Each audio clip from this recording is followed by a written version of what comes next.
ഏത് കാര്യത്തിലും നമുക്ക് അറിവില്ലാതെ പോകുന്നത് ഗുരുശാപം ഉള്ളപ്പോഴാണ്. അവർ ഗുരുവിനെ വേണ്ട വിധത്തിൽ വന്നിച്ചിട്ടില്ല എന്നുള്ളതുകൊണ്ടാണ്. നമ്മൾ പൈസ മുടക്കിയിട്ടുണ്ടെങ്കിൽ തീർച്ചയായിട്ടും അതിൻ്റെ ഫലം നമുക്ക് കിട്ടും. നമ്മളൊരു കർമ്മം ചെയ്തിട്ടുണ്ടെങ്കിൽ അതിൻ്റെ ഫലം നമുക്ക് കിട്ടും. പക്ഷെ നമ്മൾ ചെയ്യുന്ന സമയത്ത് ഉടനെ കിട്ടിക്കൊള്ളുന്നില്ല, സമയ വ്യത്യാസം വരാം. ഇനി ജനനസമയം കൃത്യമായിട്ടില്ല എന്നുള്ളതുകൊണ്ട് നമുക്ക് ഒരാളുടെ കാര്യം ചിന്തിക്കാൻ കഴിയില്ല എന്നില്ല. ചില ലക്ഷണങ്ങൾ അവരുടെ ദേഹത്ത് കാണും. ദേഹത്ത് കാണുന്ന ലക്ഷണങ്ങൾ വെച്ചുകൊണ്ട് അവരുടെ ലഗ്നം ഏതായിരിക്കും എന്ന് ചിന്തിക്കാം. ജയശങ്കർ സർ, ഒരുപാട് പേരുടെ ഒരു പ്രശ്നമാണ് ജനന സമയം അറിയില്ല എന്നുള്ളത്. ഈ ജനന സമയം അറിയില്ലെങ്കിൽ അവരുടെ ജാതകം കൃത്യമായിട്ട് എടുക്കാൻ സാധിക്കില്ലല്ലോ. അതിന് വേറെന്തെങ്കിലും ഒരു പോം വഴിയുണ്ടോ? ഈ ജനന സമയം എന്നുള്ളത് നമ്മൾ ഏതാ നിശ്ചയിക്കുക എന്നുള്ള വിഷയം ആദ്യം വരും. ചില ആളുകൾ പറയുന്നുണ്ട് പ്രസവിച്ച് ഭൂമിയിൽ വീഴുന്നതാണ്, ഭൂമിയിൽ സ്പർശിക്കുന്നതാണ് ജനനസമയം എന്ന്. ചിലർ പറയും കുട്ടി കരയുന്നതാണ് പ്രശ്നം, സമയമായിട്ട് എടുക്കുക. അതുപോലെ ചിലർ പറയും കുട്ടിയുടെ ശിരസ് ആദ്യം കാണുന്നതാണ് ജനനസമയം. ഇന്നത്തെ കാലത്ത് ഓപ്പറേഷൻ ആയിരിക്കും പലപ്പോഴും. അപ്പം കുട്ടിയെ കാണുന്നത് കുട്ടി വയറിൻ്റെ ഉള്ളിൽ കിടക്കുന്ന സമയത്ത് തന്നെയാണ്. ഇതിൽ ഏത് വെച്ചാണ് നമ്മൾ ജനനസമയം കണക്കാക്കുക? ആ വിഷയം ആദ്യം വരുന്നുണ്ട്. അതിന് പണ്ട് ചെയ്തിരുന്ന സമ്പ്രദായം എന്ന് പറയുന്നത് ആദാന ലഗ്നം എന്ന് പറയും. എപ്പോഴാണോ ഗർഭാധാനം സംഭവിക്കുന്നത് ആ സമയം കണക്കാക്കി ആ സമയത്തെ ലഗ്നം വെച്ചുകൊണ്ട് ജാതകം കണക്കാക്കും. ഇന്ന് അതിനുള്ള സംവിധാനം പോരാ. പണ്ട് ഭാര്യാഭർത്തൃ ബന്ധം ഉണ്ടാകുന്നത് തന്നെ ശരിക്ക് സമയം നോക്കിയിട്ടൊക്കെയാണ്. അതിന് നിഷേക സമയം എന്ന് പറയും, ശാന്തി മുഹൂർത്തം. ഇന്ന് അതൊന്നും നടക്കുന്നില്ല. അതുകൊണ്ട് ജനനസമയം നമുക്ക് കൃത്യമായിട്ട് കണക്കാക്കാൻ നിവൃത്തിയില്ല. ഇനി ജനനസമയം കൃത്യമായിട്ടില്ല എന്നുള്ളതുകൊണ്ട് നമുക്ക് ഒരാളുടെ കാര്യം ചിന്തിക്കാൻ കഴിയില്ല എന്നില്ല. ചില ലക്ഷണങ്ങൾ അവരുടെ ദേഹത്ത് കാണും. ദേഹത്ത് കാണുന്ന ലക്ഷണങ്ങൾ വെച്ചുകൊണ്ട് അവരുടെ ലഗ്നം ഏതായിരിക്കും എന്ന് ചിന്തിക്കാം. പിന്നെ ഗുളിക ബന്ധമില്ലാതെ ജന്മം ഉണ്ടാകില്ല എന്നാണ് ശാസ്ത്രം. അപ്പം നമ്മൾ ലഗ്നം കണക്കാക്കുന്ന സമയത്ത് ഗുളികൻ്റെ ബന്ധമുള്ള രാശിയാണോ എന്ന് ചിന്തിച്ചിട്ടുണ്ടെങ്കിൽ കുറച്ചും കൂടി കറക്റ്റാക്കി എടുക്കാൻ പറ്റും.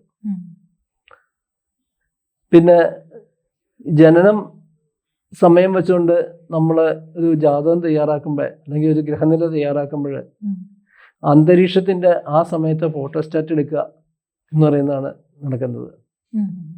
ആ ഫോട്ടോസ്റ്റാറ്റ് വെച്ചാൽ നമ്മൾ ഫലം പറയുന്നത്.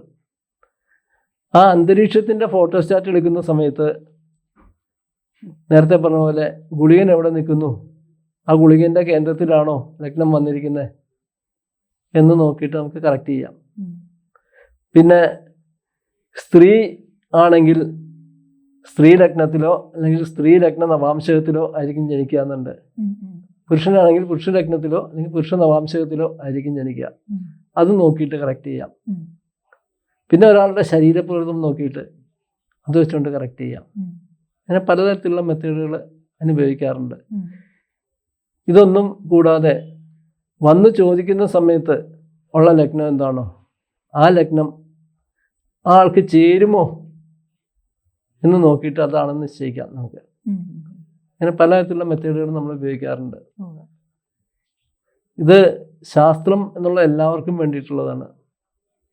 ഇപ്പം ലഗ്നം അറിയാൻ പാടില്ലാത്തവർക്കോ അല്ലെങ്കിൽ ജനനസമയം കൃത്യമായിട്ട് അറിയാൻ പാടില്ലാത്തവർക്കോ അത് ഉപകാരപ്പെടില്ല എന്നുള്ളതല്ല, അവർക്കും കൂടി ഉപകാരപ്പെടാൻ വേണ്ടിയിട്ടാണ് ശാസ്ത്രം ഉണ്ടാക്കിയിരിക്കുന്നത്. പിന്നെ അവർക്ക് അറിയാതെ പോയത് അതിന് കാരണം അവർക്ക് നേരത്തെ ഗുരുശാപം എന്തെങ്കിലും ഉണ്ടായിട്ടായിരിക്കും. ഗുരുശാപം ഉള്ളപ്പോഴാണ് അറിവില്ലാതെ പോവുക. ജനിച്ച സമയം ഏത് കാര്യത്തിലും നമുക്ക് അറിവില്ലാതെ പോകുന്നത് ഗുരുശാപം ഉള്ളപ്പോഴാണ്. അവർ ഗുരുവിനെ വേണ്ട വിധത്തിൽ വന്നിച്ചിട്ടില്ല എന്നുള്ളതുകൊണ്ടാണ് ആ ദോഷം വരുന്നത്. അപ്പം ആദ്യം അവർ ചെയ്യേണ്ടത് ഗുരുവിനെ വന്ദിക്കുക. ഗുരുക്കന്മാരുടെ അനുഗ്രഹം കൊണ്ടേ നമുക്ക് കാര്യം തെളിഞ്ഞു കിട്ടും. അതിനുള്ള മാർഗം അന്വേഷിക്കുക. അപ്പോൾ ഇങ്ങനെയുള്ള ആളുകൾക്ക് നമുക്ക് ഒരുപാട് പേര് ഉണ്ട് അങ്ങനെ. അതായത് ആ സമയത്ത് ഈ ഒന്നെങ്കിൽ നാഴിക വിനാഴിക അങ്ങനെയൊക്കെ ഒരു സിസ്റ്റം ഉണ്ടായിരുന്ന സമയമുണ്ടല്ലോ. അങ്ങനെ ഉണ്ടായിരിക്കാം ചിലപ്പോൾ. അതല്ലെങ്കിൽ ഇവർ മറന്നു പോയിട്ടുണ്ടാവും, കാരണവന്മാരൊക്കെ മറന്നു പോയിട്ടുണ്ടാവും. അപ്പോൾ അങ്ങനെയുള്ളവർക്ക് നമുക്ക് ഇതുപോലെ ഉള്ള ഈ മെത്തേഡുകൾ ഉപയോഗിച്ച് കണ്ടുപിടിക്കാം.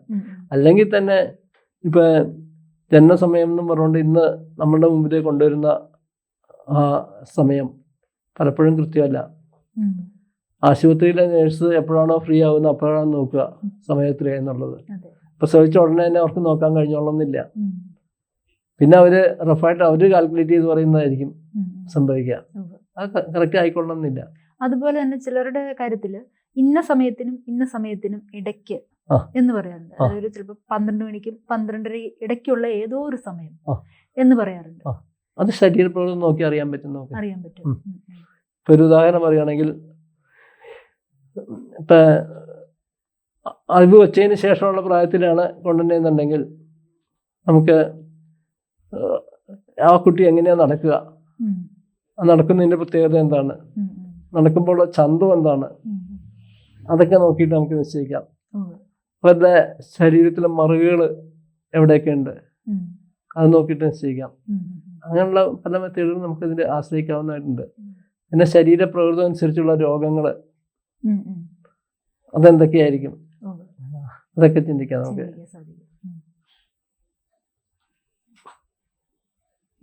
പിന്നെ ചില ഉദാഹരണം പറയാൻ, ഇടവലഗ്നക്കാർക്ക് മുഖത്തൊരു മറുകുണ്ടാവും, പക്കിന്റെ ഭാഗത്തായിട്ടൊരു മറുകുണ്ടാവും, പിൻഭാഗത്ത് ഒരു മറുകുണ്ടാവും. ഇത് മൂന്നും ചേർന്നുണ്ടെങ്കിൽ ഇടവലഗ്നാണെന്ന് നമുക്ക് നിശ്ചയിക്കാം. പിന്നെ ഇടവലഗ്നക്കാർ പൊതുവെ ഉരുണ്ട ശരീരപ്രകൃതമായിരിക്കും. അതൊക്കെ നമുക്ക് അതിൽ ചിന്തിക്കാവുന്നതാണ്. അതുപോലെ ഇങ്ങനെയുള്ള ചെറിയ ചെറിയ വ്യത്യാസങ്ങൾ നാളുകളിൽ വ്യത്യാസങ്ങൾ ഉണ്ടാക്കുമല്ലോ, നക്ഷത്രങ്ങളിൽ. നാളുകൾ ഉദ്ദേശിച്ച നക്ഷത്രങ്ങളാണ്. അപ്പോൾ ചിലര് ചിലപ്പം കുറെ കാലങ്ങളായിട്ട് ഇതാണ് എൻ്റെ നക്ഷത്രം എന്ന് ചിന്തിച്ചിട്ട് അതിനെ അനുസരിച്ചിട്ടായിരിക്കും ചിലപ്പോൾ ബാക്കി കാര്യങ്ങളൊക്കെ ചെയ്തിട്ടുണ്ടാവും. ഒരു സമയത്ത് എത്തുമ്പോഴാണ് ഇവർ മനസ്സിലാക്കുന്നത് അതല്ലായിരുന്നു അവരുടെ നക്ഷത്രം, യഥാർത്ഥത്തിലുള്ള നക്ഷത്രം. അപ്പൊ അങ്ങനെയൊക്കെ വരുമ്പോഴാണ് ഈ കൂടുതലും കൺഫ്യൂഷൻ വരുന്നത്. അതിനെക്കുറിച്ച് പറയുമ്പോൾ പൊരുൾ പോകുന്നിടത്ത് പുണ്യം എന്നൊരു ശാസ്ത്രമുണ്ട്. അവര് നക്ഷത്രം ഏതാണെന്ന് കൃത്യമായിട്ട് അറിയില്ല, ഇല്ലാതെയാണ് അവർ ഇത്രയും കാലം വഴിപാടുകളൊക്കെ നടത്തിയത്. പക്ഷെ അതിന്റെ ഫലം കിട്ടാതിരിക്കില്ല. വഴിപാട് നടത്തിയതിന്റെ ഫലം അവർക്ക് കിട്ടും. അവര് അതിനുള്ള പൈസ മുടക്കിയെങ്കിൽ അതിന്റെ ഫലം അവർക്ക് കിട്ടും. അത് നക്ഷത്രം മാറിപ്പോയി എന്നുള്ളതുകൊണ്ട് ഫലം വ്യത്യാസപ്പെടുന്നില്ല, അവർക്ക് ഫലം കിട്ടുക തന്നെ ചെയ്യും. പണ്ട് ശക്തൻ തമ്പുരാന്റെ കാലത്ത് ശക്തൻ തമ്പുരാൻ ഒരു അന്നദാനം നടത്തി. അന്നദാനം നടത്തിയത് അവരുടെ ഒരു അമ്മായിയുടെ വീട്ടിൽ വെച്ചാണ്. അമ്മായിക്ക് സന്തോഷമാകട്ടെ നമ്മൾ കണക്കാക്കിയിട്ടുണ്ട്, അമ്മായി നടത്തുന്ന പോലെ തോന്നി. അപ്പം ശക്തൻ തമ്പുരാനോട് വീട്ടിൽ ചിലർ ചോദിച്ചു, അങ്ങ് എന്തിനു വേണ്ടിയിട്ടാണ് ഇത് ചെയ്തത്, നമുക്ക് നമ്മുടെ ഈ കൊട്ടാരത്തിൽ നടത്തിയാൽ പോരായിരുന്നോ എന്ന് ചോദിച്ചു. ശക്തൻ തമ്പുരാൻ പറഞ്ഞു, പൊരുൾ പോകുന്നിടത്ത് പുണ്യം എന്നാണ്. അതുകൊണ്ട് നമ്മളാണ് പൈസ മുടക്കിയത്, അതുകൊണ്ട് നമുക്ക് അതിന്റെ ഫലം കിട്ടും. അമ്മായിക്കൊരു തോന്നലിരുന്നോട്ടെ, അമ്മായി നടത്തിയെന്നൊരു തോന്നലിരുന്നോട്ടെ, അതുകൊണ്ട് നമുക്ക് അതുകൊണ്ട് നഷ്ടമൊന്നും വരാനില്ല എന്ന് പറയുന്ന പോലെ നമ്മൾ പൈസ മുടക്കിയിട്ടുണ്ടെങ്കിൽ തീർച്ചയായിട്ടും അതിന്റെ ഫലം നമുക്ക് കിട്ടും. നമ്മളൊരു കർമ്മം ചെയ്തിട്ടുണ്ടെങ്കിൽ അതിന്റെ ഫലം നമുക്ക് കിട്ടും. പക്ഷെ നമ്മൾ ചെയ്യുന്ന സമയത്ത് ഉടനെ തന്നെ കിട്ടിക്കൊള്ളുന്നില്ല, അതിന് സമയ വ്യത്യാസം വരാം.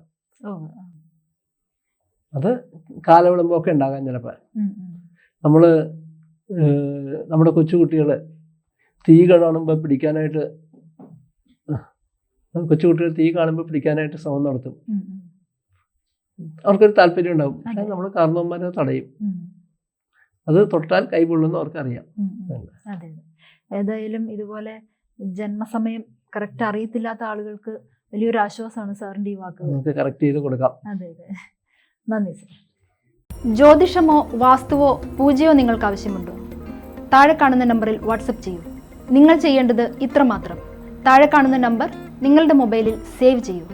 അതിനുശേഷം ഞങ്ങളുടെ നമ്പറിലേക്ക് വാട്സപ്പിലേക്ക് ഹായ് അയയ്ക്കൂ. ജ്യോതിഷ സംബന്ധമായ എല്ലാ ആവശ്യങ്ങൾക്കും ABC മലയാളം നിങ്ങളോടൊപ്പമുണ്ട്. സമ്പൂർണ്ണ ജാതകം, സാധാരണ ജാതകമല്ല, സമ്പൂർണ്ണ ജാതകം. 75 പേജുകളടങ്ങിയ സമ്പൂർണ്ണ ജാതകം 250 രൂപയ്ക്ക് നിങ്ങളുടെ കൈകളിലേക്ക്. അതിനായി നിങ്ങൾ ചെയ്യേണ്ടത് ഇത്രമാത്രം: താഴെ കാണുന്ന നമ്പറിൽ ബന്ധപ്പെടുക. ജ്യോതിഷവുമായി ബന്ധപ്പെട്ട എല്ലാ വിശേഷങ്ങളും നിങ്ങളിലേക്കെത്താൻ ABC ജ്യോതിഷം സബ്സ്ക്രൈബ് ചെയ്യുക.